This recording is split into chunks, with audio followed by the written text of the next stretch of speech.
Her 9000's game room. So the arcade game I'm looking at here is Daytona USA, the 2017 arcade cabinet version.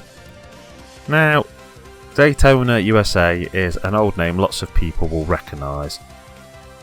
The original Daytona USA Racing arcade game was released by Sega in 1994, and it allowed players to race stock cars on one of three courses, and this is basically an updated version of that.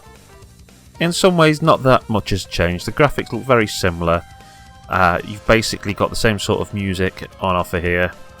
If you're looking for a racer which is up to sort of modern standards and offers giant moving cars and things, no, this is more like a classic Sega Daytona machine. However, approaching the machine there was a brilliant new version of the Let's Go Away song blaring out of the speakers. It had high quality speakers, brilliant looking screens. Yeah, the graphics are nothing that new. On the surface they're the same, but look deeply at them and the blue skies have never looked clearer, the definitions never look better. Yeah, it's basically an updated, polished version of the Daytona we all know and love. Now, there's a few more tracks on offer here, so there's more content than any other Daytona so far, but it's not quite as good a deal as it seems. The 3 new tracks featured in the game, they're not that new. They look nice and different on the outside, but the later 2 are a redressed and mirrored version of previous tracks. Obviously, when you're talking about an arcade machine, you have to talk about the cabinet itself, and it's a seriously nice cab to look at. Really gave a high class feeling. It's a hard one to judge really, because it's not a new game, it's a very polished, best of the best version of Daytona, which appeals to me on a nostalgic level, because it's like, obviously a lot of, if you found a Daytona cab out there now, back from the original days, it would probably be covered in fag burns. Pieces of it would probably not work right. The screens would probably be all dimmed and dirty. So it's nice to see this thing, but it's not a new game. It's fun to put a few pound in and enjoy it, but it's not really any better than the Daytona I own on the Xbox. Well, I say the Xbox 360 because that's where I brought it, but thankfully I can still play it on the Xbox Series X now, thanks to backwards compatibility.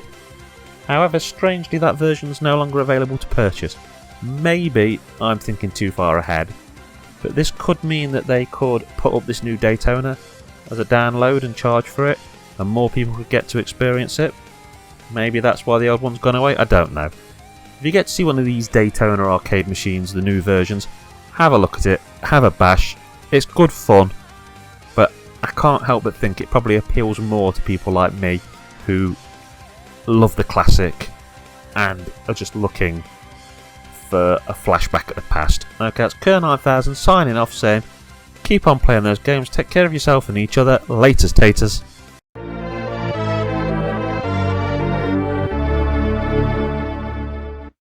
A Squaffy Bear production. Hi, it's Kerr9000, the Chrome-Faced Man. I'd just like to say thank you for making it to the end of my video. I've got lots of stuff on my channel, my horror house doing horror reviews, games room doing games, sci-fi station, it's absolutely chock-a-block full. I can also be found on the Retro Gamer U forum, which is full of great people, great laugh. At the end of this video there's going to be some little icons to tick if you want to subscribe, a link to one video, a link to a playlist. I'd also like to recommend the wonderful, talented Just Jessica, who does cosy games like Dreamlight Valley and is my supportive partner. Thank you ever so much once again for watching my video, and particularly if you follow me, thank you for all your support, and have a great rest of your day.